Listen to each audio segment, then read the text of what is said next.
This is Customer Service 101, and being obsessed is the way. It takes a team. What does that mean? Well, let's take a look. By the end of the session, you will understand the art, A-R-T, of service. You'll develop confidence in exceeding expectations. You'll gain skills to succeed with superior customer service, and you'll know the steps to working as a stronger team. Because it takes a team to do well, to excel in customer service. You can't just go your own way at your own pace, doing whatever you want. But together, everyone achieves more. So let's talk a little bit about the art of service. The A is for being attentive, and that can start with the 10 and 5 rule. Just think about somebody walking into your store, into your hotel, into your restaurant, and nobody looks at them or pays attention to them. How do they feel? They wonder whether they're in the right place, whether they should do business here. So at 10 feet, look up, acknowledge the guest when they walk in, make some eye contact with that customer, and at 5 feet, meet and greet. It might be a handshake, or it might just be a smile and a welcome. Great to have you here. How may I be of service? That's the 10 and 5 rule. Meet and greet at 10 feet and at 5 feet. And by all means, use the guest name.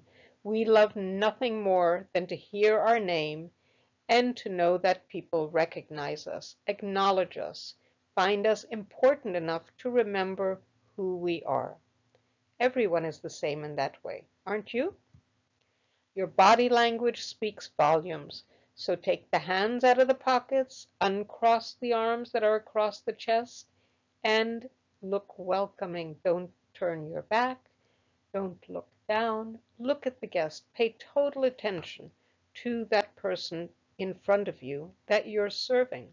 Your body language speaks so much louder than your words. The R is being responsive. So not only do you need to be attentive, but you need to be responsive, which means that you meet expectations of quality consistently. The expectations of quality in a restaurant is that the food is served hot.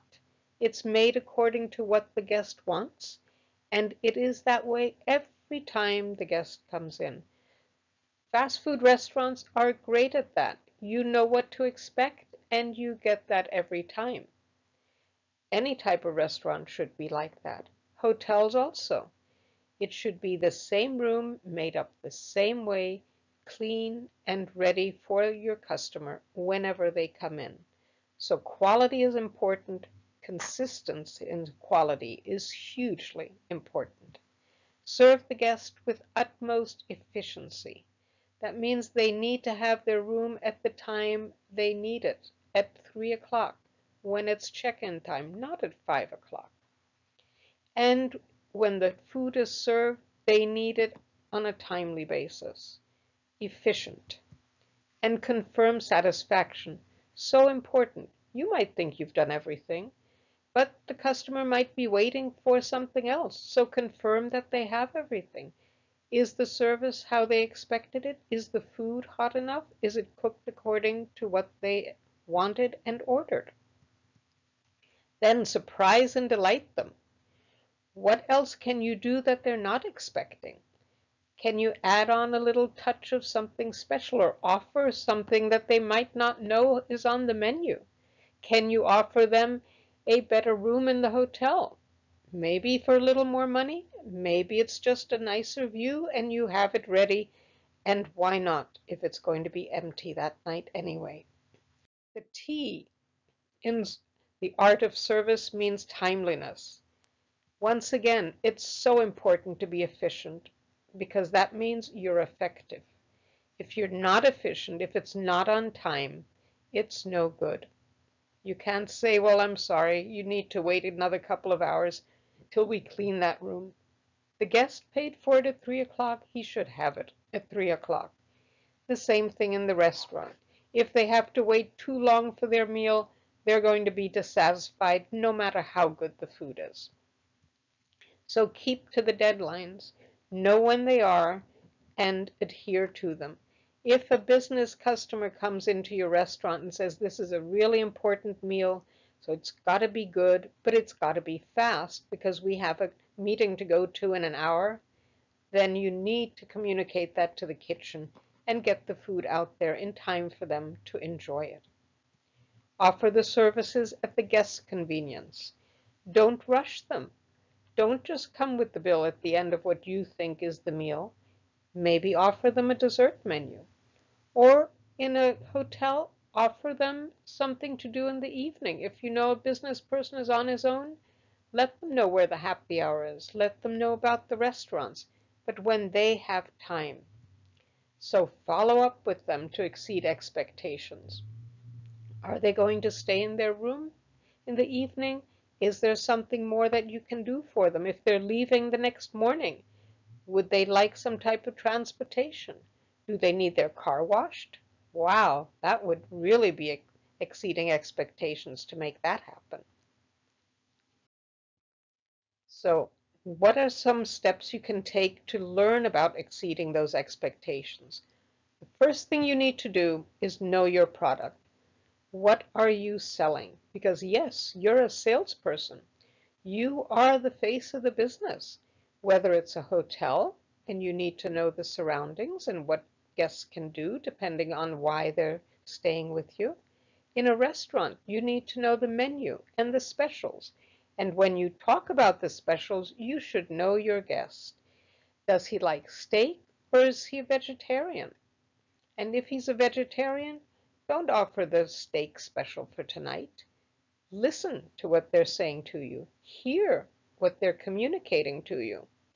So often we just listen and think we know, and since we know our product, we know all the specials and we're very proud of them, but we're not hearing what the guest is saying.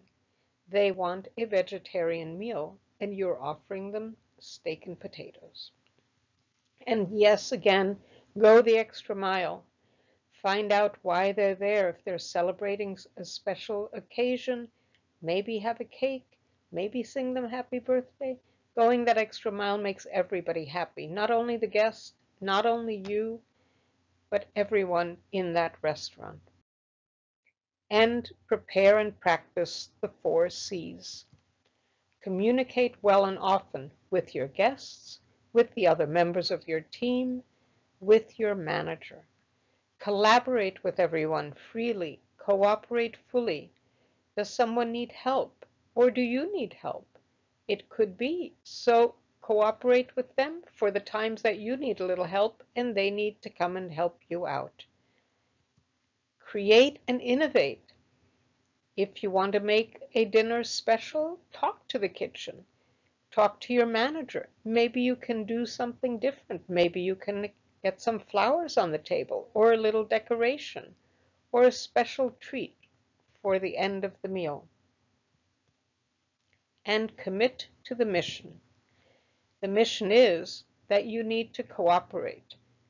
And it's through that conviction that nobody can get there unless everybody gets there. That means as a team, together, everyone achieves more. The proverb says, if you want to go quickly, go alone. If you want to go far, go together. Well, in hospitality, we need some of both. We have to go far quickly. So we work together as a team to provide excellent customer service that exceeds expectations. Now, time for you to put on your thinking cap. And what are your 3 customer service objectives? If you don't know, put yourself in the customer's shoes. How do you want to be treated? How do you want to feel when you leave a restaurant? How do you want to feel after a night out spending money, maybe going to the movies or maybe going out and playing a game somewhere? Who knows? But what is it you want to feel? And those should make the basis for your objectives as a customer service professional. And what three things do you do well and enjoy doing? It doesn't have to be at work. It doesn't have to be in school. It can be on your own time. But what is it deep down inside that you really, really enjoy doing and that you know you're good at? When you've done that, then think about three things that you want to do more of, or maybe want to do better, or maybe don't know how to do yet, but you want to learn. Stretch yourself a little bit. Think far, think wide, dream big. And the last part is, what do I want my customers to say about my service? What would make you happy to hear or read about after somebody's left and you've had the pleasure of serving them?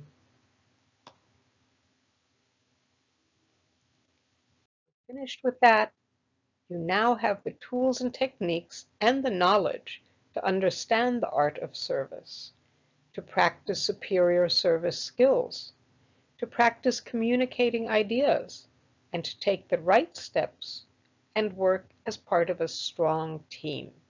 Well, congratulations. You're ready to raise customer service to an art as a team.